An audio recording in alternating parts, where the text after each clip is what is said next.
Meanwhile, on the rise of the Black Mogul, I am Timothy McBride, your host. Greetings and peace to all of my viewers out there across all social media platforms. I got a special one today. Today I'm in the Newsroom studio for this special edition episode of the Rise of the Black Mogul podcast. In studio with me, I have someone that I consider to be a very conscious mind. Ladies and gentlemen, welcome King Guapo. What's up, my G? Thank you, Tim. It's an honor to be here. Thank you, man. I'm glad that you're here. Of course.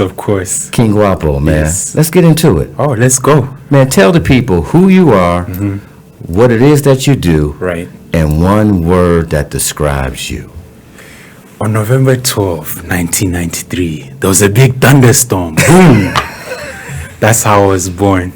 Ladies and gentlemen, my name is King Guapo. I come all the way from Ghana by way of Botswana, where I was born and raised. Moved here to the United States of America when I was 15. Wow. What I do for a living is I'm a content creator, social media influencer. I also MC events. Okay. And by day, I'm a data analyst and an entrepreneur. Okay. So I do a lot of things, but one word to describe me, Yeah. tantalizing. Tantalizing. Yeah. Ooh. Andrew, can you pull up his social media page, please, with the 1 million followers? Tantalizing. Tell me more about that. Yeah, have you ever felt like you go into a place, when you walk in, all eyes are on you, and people are like, who does that guy think he is? Yeah. To me, that's what tantalizing is, a feeling that you can't get anywhere, a feeling that can be replicated, duplicated, Right. nor copied, because you are original and authentic. Yeah. And that's what tantalizing means to me. That's what's up, Guapo. That's what's up. Now, Guapo, when I was doing my homework on you, right, I found out that you're from the actual continent of Africa, right? Yes. Tell me what country you're from and shed some light on how it was to be raised or born over there in the Oh continent. yeah, honestly, I love this question because where I was born in a country in southern Africa called Botswana, and my parents obviously are from Ghana, so I was a foreigner in a different country. And growing up, I honestly felt like I had a great childhood. Living in Botswana, we still watched American TV shows and stuff. We watched Nickelodeon, Okay. Cat Dog, all of those things. And just seeing how, like, there's many different nationalities, like my neighbors. I had neighbors from Poland. Wow. I had neighbors from Tanzania as well. I went to an American school when I was in elementary, but back home they call it primary school. Okay. So it's like I was adapting and I was getting the best of both worlds, Yeah. many worlds actually. Yeah. So when I was 14 years old, my mom and I, we moved to Ghana. So then, I grew up more in the Ghanaian culture, went to school there. Yeah. And then with the school that I went to, it was an international school. So I'm meeting with people from Belgium, Yeah. England, Yeah. Italy. So it's like, again, I'm adapting to my own original country, but then I'm meeting different peoples from different countries and spectrum. And then I moved to the United States of America. When I moved here, I thought everything was going to be like how you see on TV, like Right, in right. Nickelodeon. Yeah, Everyone is walking down the hallways with their backpack. Hey, let's go to our locker room, Culture shock, right? Oh my gosh. Culture shock. The culture shock I experienced. Yeah. I wanted to go and punch my TV so hard because it was nothing like TV. Even when it came to ordering at McDonald's. When I went to McDonald's, I was so excited because you see it on TV. There's no McDonald's back home. When I went up there, I was very hungry. Yeah. My lips were dry. Like those commercials where they say, with only 50 cents a day, you can feed one starving. Right. So I came in looking like that. And then when it was time to order, I went up to the cashier and I said in my thick accent, excuse me, can I have a chicken hamburger and some chips? Yeah. You said a chicken hamburger? Chicken hamburger and chips. Oh, chicken sandwich. Gotcha. Exactly. Right, as soon as I said chips, They just fell out. everything went quiet. You could Yeah. hear a pin drop. Yeah. And she said, "What?" Yeah. A chicken hamburger and some chips. Then she called all her friends back there. Yeah. Come and look at these. Tell him what you want. What you chips? You want me to go Walmart and get you some? And I was like, oh, French fries. They So, did you like that, Guapo? Yeah. So it's like the culture. I was Guapo, like pissed off. Malcolm X said, you was hoodwinked. Ran them up. Right? Straight. Oh, that's funny. But yeah, that's basically how I had to adapt in Yeah. all the countries that I've lived in. Yeah. And even dealing with the culture shock in America. And now I can say I'm an American too, you know? Gotcha. Guapo, can we back up a little bit? I've always wanted to ask someone from Ghana this question. Right. The doors of no return. Have you seen it? What is it like being there? Describe it for the viewers for me. Yeah, so, the castle where the door of no return is, it's in a castle called Elmina Castle. And the region that it's in is in the Cape Coast. That's where my mom is from. And you can feel the energy when you go there. Like, imagine you are in a castle that was built to transport slaves to the Americas. But then on top of it, there's a church where people are worshiping. It was a church too? There's a church on top of there, yes. Wow. So imagine what that feels like. Somebody is praying to God to have another chance to go back to their family, to go and live the life that they want to live, but they're held in captive. No food, no light, no medication, while other people are on top praying to that same God, asking them for blessings and forgiveness. And for more slave bodies. And more capital human bodies. Yep. Chattel paper. Yes, it's Wow. really riveting and it's very emotional. And I encourage everyone that's watching, please make that trip to Ghana, make that connection to the motherland, so that you can know how privileged you are to have these rights here in the United States of America. Because some of us didn't make this journey, while some of us fought to make this journey so people like me can be here. Right. Now, King Guapo, let's stay on the continent for a minute. In your bio, you call yourself a African diaspora connector. Yes. Diaspora connector. Yes. Explain to the viewers what that means, and why do you feel connecting the African and the African American diaspora is important? When I moved to the United States in December of 2008, when I went to high school, I noticed something. I noticed there was a huge divide between Africans and African Americans. I noticed the tension. I noticed the animosity. I faced some prejudice and bullying from African Americans. I received the harmful stereotypes about African Americans from my African family. But as I went to the library, as I got to watch Malcolm X documentaries, Martin Luther King I noticed there was a divide, and it's not true, because even Martin Luther King, Malcolm X, they all came to Ghana. They were in Ghana. Martin Luther King was in Ghana when Ghana gained independence. So it's like, why is it that I'm hearing all these African booty scratcher insults hurled at me? I'm hearing, they're baby mamas gangs. It's not true. So my mission here on life is to use my words and my positive feelings to bridge the gap and connect the diaspora, because at the end of the day, we're all one. If you and I get stopped by the police, they're not going to look at me and say, he's African, let me give him a pass. They're going to look at you as a black man. They're going to look at me as a black man. Amen. That's right. And the crazy thing about it, even though we all have trauma, we experience it differently, but we have similarities, you know? Yeah. For example, we both show up late to multiple events. When it comes to a party, we know we are not coming in early, because if we come in early, we are part of the helping crew. Right. We come in when the food is being late. Exactly. Yeah. Like we all like to gather in large congregate. Whenever we're done with an event, instead of going home, us black people, African American, Caribbean, we are always in the parking lot just Yeah. talking. Yeah. You know, And Guapo, we all like junk in the trunk too.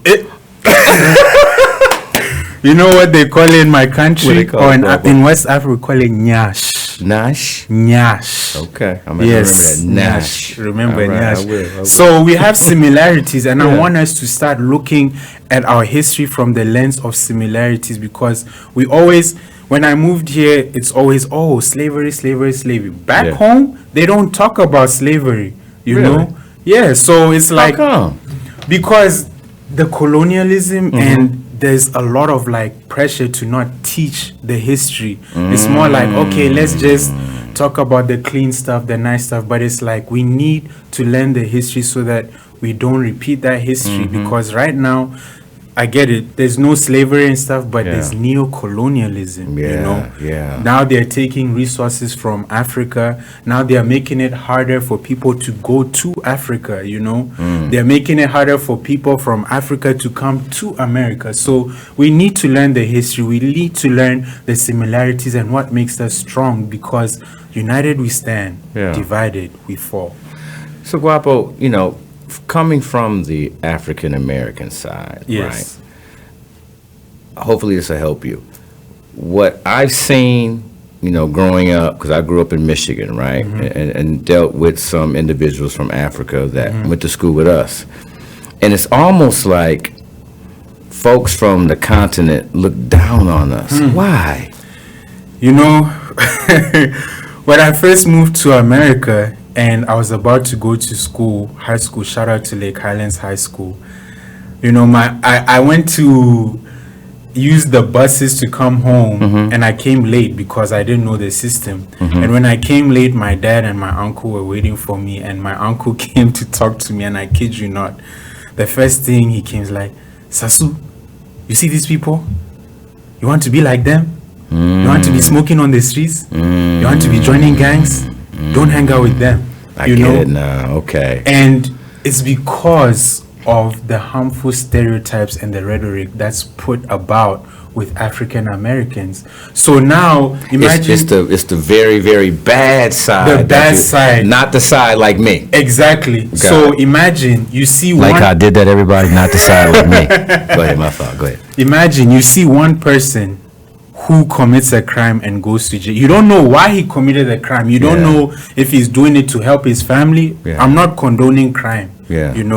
But you see that, and then you see on TV nothing but, oh, so and so, a black man was arrested for murder. A black man this. So now it reinforces in your mind, oh, all of them are like that. Now, from the flip side, it's like we are not seeing the stories of the successful black tech entrepreneur who's helping out multiple people in South Dallas. We're not seeing the businesses and the people who are pulling up their bootstraps. We don't hear those stories. That's why we need to share our stories so that we can break down those barriers and kick down those doors so that we can allow ourselves to shine in a light where people don't have to look down on each other, and people can actually be like, wow, I want to be like him when I grow up. So that's honestly the harmful stereotypes is why I can say there are some Africans, especially the older generation, that look down on African Americans. And I can also say vice versa. Yeah. There are some African Americans that look down on Africans because they're like, oh, they think they're better than us. They think we just waste our opportunities. But it's like, some of us know the systemic racism. Yeah. Some of us know the barriers, the history, Yeah. how every time they climb up the ladder is pulled up from Yeah. them. Some of us don't know that. Some people, they think, oh, Africans, they think they're better than us. Some of them, they think, oh, they came from huts, villages. And it's like there's so much misinformation Yeah. that people need to take the trip back to visit Ghana, visit Yeah. South Africa, visit Nigeria, Yeah. visit Liberia, Yeah. and then we also need to come not just to, oh, let's go to the nice places of Dallas. No, let's go to South Dallas. Yeah. Let's go to Oak Cliff. Go to the hood. Let's Yeah. go there so Yeah. that we can learn each other's history and share each Yeah. other's histories, because our food is even similar. Not many people know that. Yeah. But if we share our stories, then we can break down those barriers and break down those stereotypes and realize we're just the same. Yeah. So Guapo, tell me this: when it comes to, connecting the diaspora, who would you say, or which side would you say that is more willing to connect it? African side or the African American side, just in your experience? In my experience, Or who is more apprehensive? yeah. So honestly, I'll let me talk about my experience because Okay. I post content about this. Yeah. And the pushback that I get is from, I think they're bots, but it's like this group called FBA, Foundational Black Americans, and ADOS, American Descendants of Slavery. And, like, fundamentally, I agree with the cause. Yeah, Foundational Black American. Yes, many years removed from Africa, you guys have fought for this country, bled for this country. I agree. But then when they use it and spin it in hate, like, oh, look at these tethers, calling Africans tethers.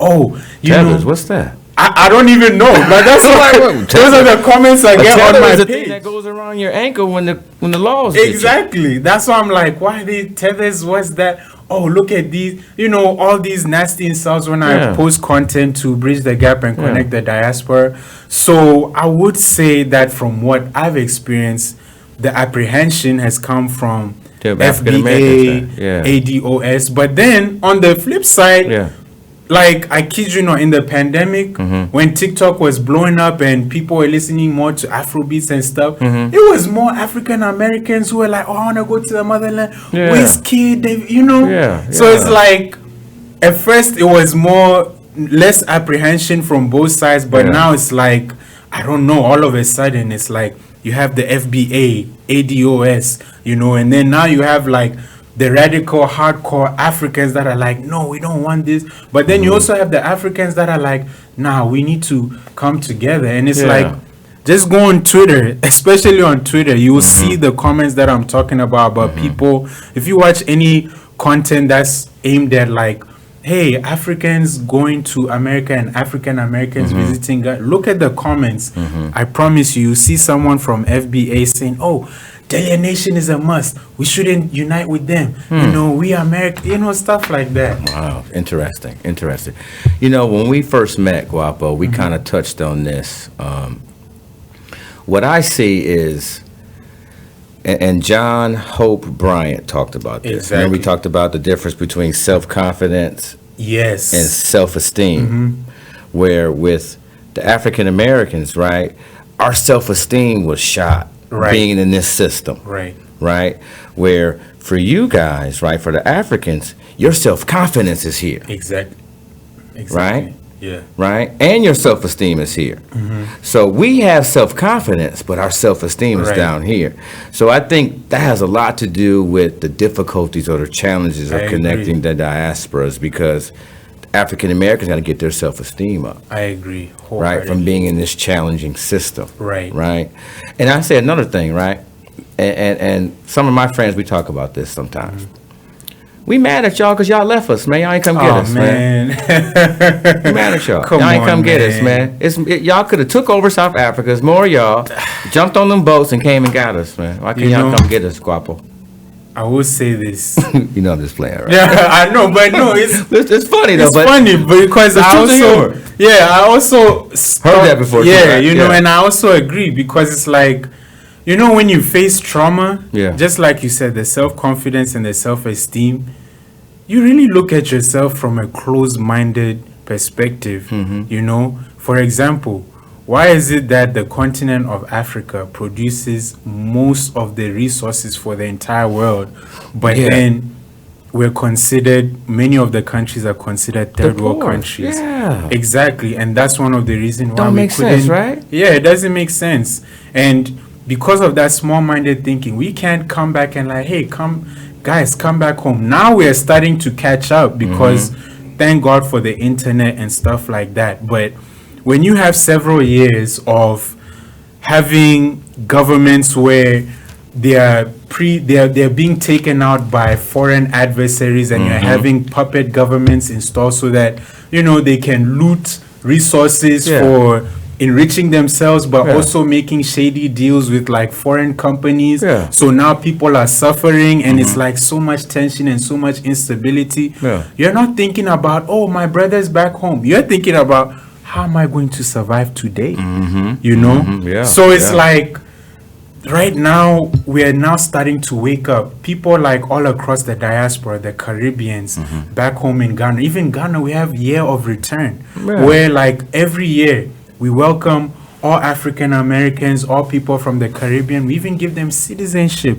You know, yes, Ghana. So is that why Dave Chappelle and Nas and Yeah. Khalees are there? And even Sierra is now a culture ambassador to the country called Benin. Okay. So now people are waking up and people are realizing, hey, this is home too. Yeah. This is where we can build. This is where we Yeah. can thrive. So come on over. No more oppression. Just come and live and breathe this fresh African air. So that's a good segue to this next question, Guapo. So do you think that in order to connect the diaspora, that we have to focus on black capitalism? That's a very important question and very good question, because you know that black people, we have the most spending power in this country. You know that like whenever we go through a recession and stuff, it's always black unemployment that hits first, and that's like a major indicator. So we do have the power. But then you notice that when we have the dollar, it stays very little in the black community. You know that when it comes to starting businesses, most black businesses, they fail very fast and they have less access to capital. Now imagine this. You take your money, you go to a country where if you exchange the dollar rate, you get more money instead of like less money. Now with that, you are building a business that's helping the local people that are there. Not only are you helping the local people that are there, they are helping you because it's an exchange. Imagine you're having a business where everyone looks like you. You're serving customers where everyone looks like you. Now your money is circulating within the community much longer than compared to like, okay, you go to work, then you go and spend your money at Gucci. Gucci, I don't know if you remember the one point in time. Gucci ain't in South Oak Cliff. Exactly. That's what I'm saying. Like, Right. we need the black capitalism so that we can realize the power of our capital, the power of our human labor, and the power of our ideas. Because so many people have so many great business ideas, but do you know where they're going? They're going to the grave. So we need to encourage people. Come and start businesses back home. Come and start businesses in your community. Keep that dollar in your community and serve your community. And you know, Guapo, I'll say this. In order to do that though, bro, we got to get out of the crabs in the bucket mentality. I agree. Because a lot of us, whether African Americans or Africans, I ain't going to support him. Oh, yeah. Because I ain't going to help him. Right. You know what I'm saying? I'm not going to give him none of I'm not going to sponsor his show, or I'm not going to go on his show. Exactly. Because there's a jealousy and an envy there. Right. But, like you said, they'll go down the street, north, and go spend their money in those communities, but they won't Exactly. spend it in their own, right? Exactly. And I think once we overcome that, right, then I think we can work towards connecting the diaspora a little bit better, I right? agree. Supporting each other. Every other community does They it, do it, yeah. right? Exactly. The Hispanics do it, the Latinos do it, even the Caucasians do it, Right. right? Yeah. Every other race or nationality does it, but I think a lot of that comes from, again, the slavery imprint that's been placed on us. Exactly. The old Willie Lynch letter, right? Right, yeah. Right, the right. trauma, like Yeah. when you experience trauma, especially like veterans, they Yeah. go to the VA, they get post-traumatic stress disorder treatment, they go to therapy and all of that. How many descendants of slaves have gotten therapy? Like looking at generations past from Reconstruction to World War I, well, how many of them have like, hey, your great grandfather was a slave. Like, can we talk to him and like help him heal Yeah, from that? yeah. Not a lot of people. None. So now you're moving based off hurt, and you Yeah. know what they say: hurt people hurt The people. people. That's right. How many people back home in the continent have gotten therapy from colonialism, seeing people, their grandfathers go and fight for European countries in Yeah. World War II, but then when they come back, they don't get paid, and then they get arrested, Yeah. they get shot. Yeah. You know, how many of them are getting trauma therapy from when an African government is being taken out by a coup, and then you Yeah. have to like fight a civil war. Now you have nobody, we are not getting therapy. Yeah, You yeah. know, so now our mindsets are very conflicted because we're looking at things from a lens of hurt rather than let's look forward onto the future. Yeah. So I wholeheartedly agree with you. We need to come out of this crabs in a barrel mentality, but we can't do that unless we use our resources to heal and tell our stories. That's Yeah. the most important thing. And Guapo, I'm glad you came on the show so we could have this conversation. I think this is the first step. Yes, I Being agree. African American, you being African. Exactly. Hey, we're trying to connect the diaspora. Oh, folks. yeah. We're trying to connect it. We are. We're trying to connect it. We're showing you right now what can happen if we come Tell together. them, tell them, Magic, tell them. right? So Guapo, let's switch gears. Yes. 1 million followers on social media. Yes. That's just TikTok, folks. That's TikTok. That's just TikTok, right? Tell me a little bit about that. I mean, how did you get there? Yeah. Tell me the differences between your TikTok page, your Instagram page, and your Facebook page. How'd you get there? So first and foremost, I want to say shout out to my best friend, King Spicy, because if it wasn't for him, we wouldn't be in this position. So when we were in college, you know, like we used to go to the club and everything, and we would always like the aura we brought would always steal the room, and we'd be dancing, and people were like, I like you guys, you know, I want to. So then it was like, okay, let's start. He told me, he was like, hey, let's start. I want to start a comedy page. And I told him, hey, I'm good at dancing, so I'll bring the dance. Right. So we started off as dancers. We were dancing in colleges. We were dancing to music videos, hoping big artists would repost us. But then we just saw, like, after doing a couple of music video shoots, we saw how people, they look at dancers as like trash. We can just discard them and find new dances. So we're like, you know, let's switch to comedy, you know. We switched to comedy, and ever since, like, it has always been rising and rising. Yeah. Then the pandemic happened. We were both at home, you know, we couldn't really connect, but we're like, TikTok it wasn't popping as it was, but we're like, you know what? Let's use TikTok. At first, I was skeptical. I was like, let's focus on Instagram because we already have like 40,000 followers. Let's keep on building. Yeah. My friend was like, he was on TikTok. And then once I saw, like, within a month, he reached 10,000 followers, I was like, you know what? I'm me coming. jump in. I'm popping. Yeah, yeah, And then it was in May. So everything started opening back up in Texas. Yeah. So then we put in work. We put our heads down. We just produce content. And all we're doing was producing content that talks about the differences between Africans and African Americans. We're doing That's it. accent challenge, you know. Okay. How do you say water in Yeah. American accent? Yeah. That's all we did. And then boom, it from like in less than 6 months, 100,000 followers. And then by 2021, in like June, it was like 800,000 followers. Yeah. And then it just kept on booming and booming. So it's like, wow, there's a lot of potential on this social media stuff. And conversely, while we're on TikTok, Yeah. you know, we repurpose our content. So what we post on TikTok, we post on Facebook, Instagram, YouTube, and then all those pages were growing. Yeah. So it's just a testament to like how you have to utilize, like, entrepreneurs, businesses, Yeah. I don't care who you are. You have to use social media and you have to repurpose your content. Just because you post something on TikTok, it doesn't mean it has to stay there. You can post it on TikTok and you can post on Instagram, Facebook, YouTube, Twitter. That's a faster and smarter way to grow rather than, oh, let me make TikTok content, let me make Facebook content, let Yeah. me make YouTube content. Yeah. Just create and post. It doesn't have to be perfect. Yeah. As long as you're being your authentic self, people will come and watch because there's only one you in the world. If you're trying to be right. someone else, they won't watch. But if you're being yourself, they'll come in. So that's basically like, there's really no difference between the TikTok and Instagram content, because it's all about how the differences between Africans and African Americans, talking about culture, motivating people and bringing us together. But the main important thing, guys, repurpose your content and post it everywhere, because you never know who's watching. Even if you get 100 views, what if the CEO of CNN is part of that 100 views?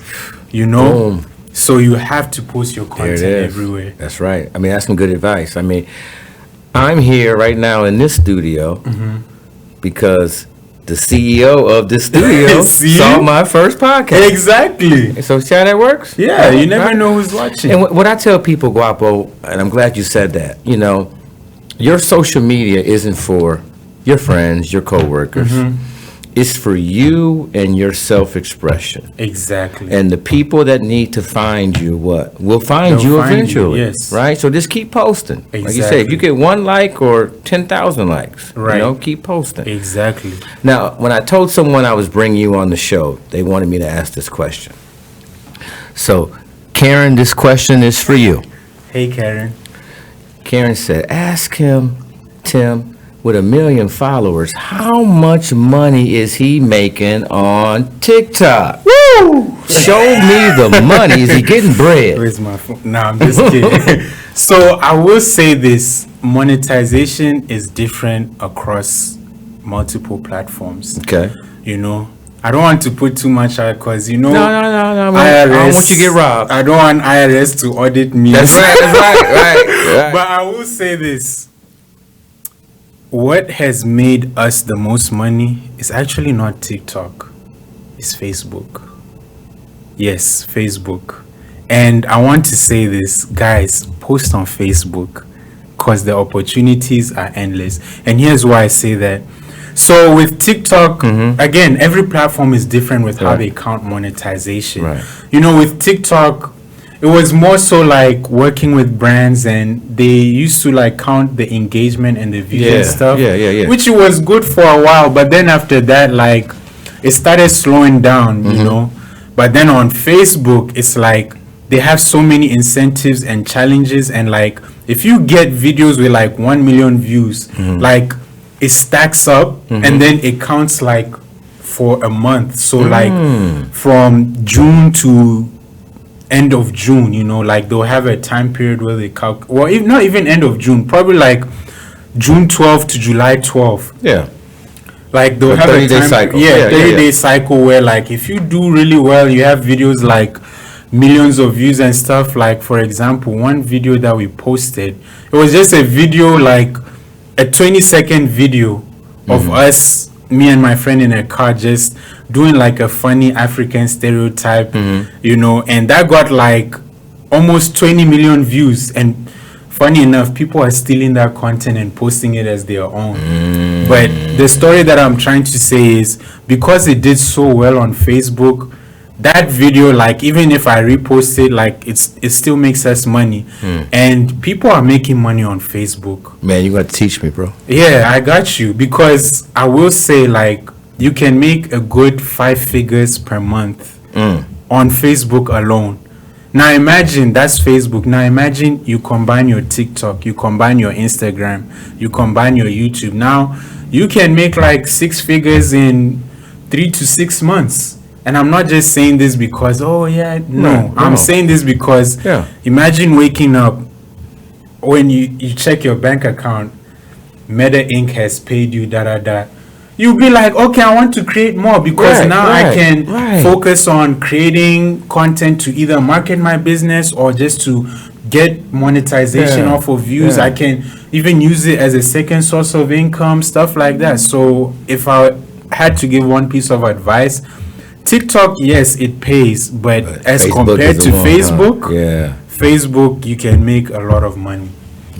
So you see, everybody, you see how we are connecting the diaspora right now. We're trying to help y'all get the bag. Yes. So you need to talk to your African brothers. They getting the bag.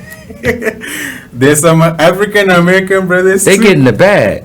See, they got the knowledge, we got the technology. We come together, we all can eat. Y'all got the swag too. Yeah, we got the man. Come on, man. Look at you swagging out today too, bro. You swagging out. So let me ask you this, Guapo. Tell me about what would be your way of handling, and I'm quite sure you've probably seen this with 1 million followers, right? How do you handle jealousy and envy when it comes to social media? Honestly, like it's inevitable. It's going to happen. Like you can't hide away from it. Yeah. So for me, it's more of self-care, you know, because I'm not gonna lie. When you start to see the numbers piling up, you see people commenting, you see ladies like, oh, he's so cute, he's so handsome. Like your head starts to, you know, Get big. in pidgin English, your head start to they swell, you know. You get your bubble head, you know. Right. So now your ego is like, Yeah. And then one person will come in and say, oh, these guys are fake. These guys are, you know. And then now you're like, okay, let me clap back. Right. And it's like, why? You know, why are you wasting your energy on the jealousy, the envy, the hate? So for me, I have a 4-letter word. What's that? Block. Oh! Block. That's like, people spend more time on the negative comments than the positive ones because those ones get your attention. Yeah. So in order to save you time, in order to save your mental health some peace, just block. So for me, that's what I do. And then in the outside world, because in the outside world, Guapo, hold on. It's 5 letters, bro. oh, I'm sitting there like, wait a minute, BLOCK. I barely. Okay, All right, it's all right, bro. I barely graduated college. That's all right, man. As long as that social media money coming in, we don't care. It's 4 letters a day. It's 4 letters. 5 letters. 5 letters. So I would say, I will say, you know, on the outside world, like you really have to watch your circle because not everyone is happy for you, you know. Yeah, I not agree with everyone. Like people will smile at your face, but they'll talk behind your back. And it's sad because it doesn't have to be that way. You know, I've fallen out with many people across this journey because they felt like they were entitled, but they didn't support. You know, now they look at, I feel you on these that. guys, they're stuck up. Oh, he He's thinks arrogant. it's all that, you know, and it's not. Like, I do this for my family, you know. I do this so that when I make the money, I can go and like, hey guys, let's go on a trip. Let's do this. Let's buy this. Let's pay this bill. You know, I'm not doing this so that I can come up in a Rolls Royce and everybody. No, it's to give back. Exactly. And then also I use it to create businesses because from the money that I made from Facebook and also all these platforms, I was able to start my own beard care company, Guapo Essentials.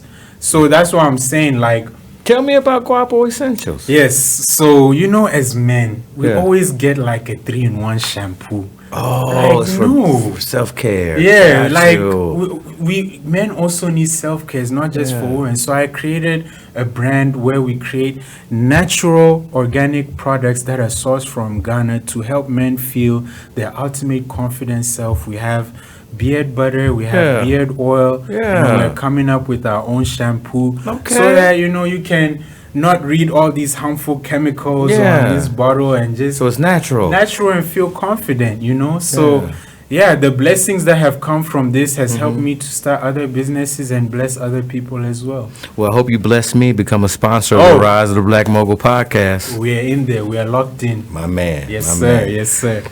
Guapo, what I've asked you that question, so we're gonna keep it moving. We got a few more minutes, man. So tell me this. Hold on, let me get my questions right. So you're connecting the diaspora. You're a social media influencer, right? You have a skincare line or a healthcare line for men. What's next for King Guapo? Oh yeah, man. I'm glad you asked that question because honestly, what's next is I want to be the ultimate version of myself so that I can help people feel confident. I can use my words to elicit positive feelings in people. one thing that I want to do is I want to give more motivational speeches, and I also want to create a community for men so that we can heal and become better fathers, better husbands, better leaders, brothers and sons. You know, I want to start my own nonprofit that helps to connect people back to the motherland. Okay. I'm glad and proud to say that I'm involved in an organization called the African Think Tank, which is a nonprofit organization which aims to connect people that are Africans and friends of Africans, so we can share business ideas, we can learn knowledge and elevate in our career and also our lives here, you know, because together we thrive.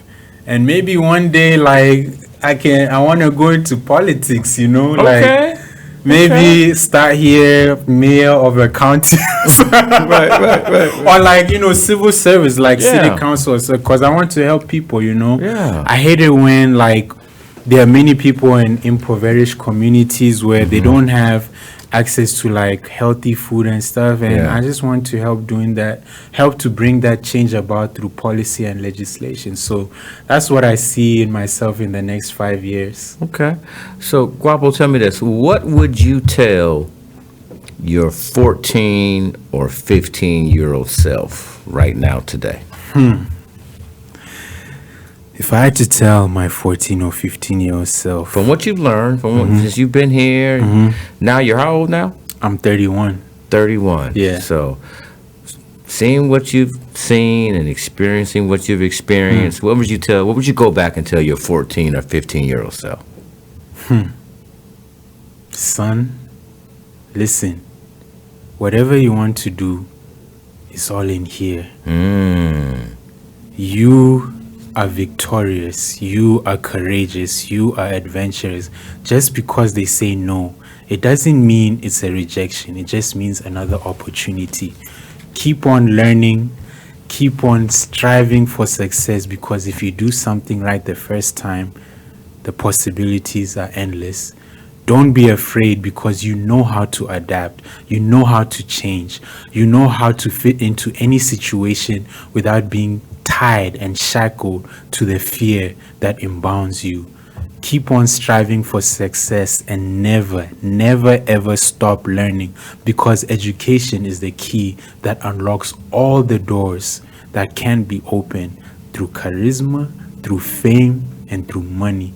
Because once you get the education, you get the money.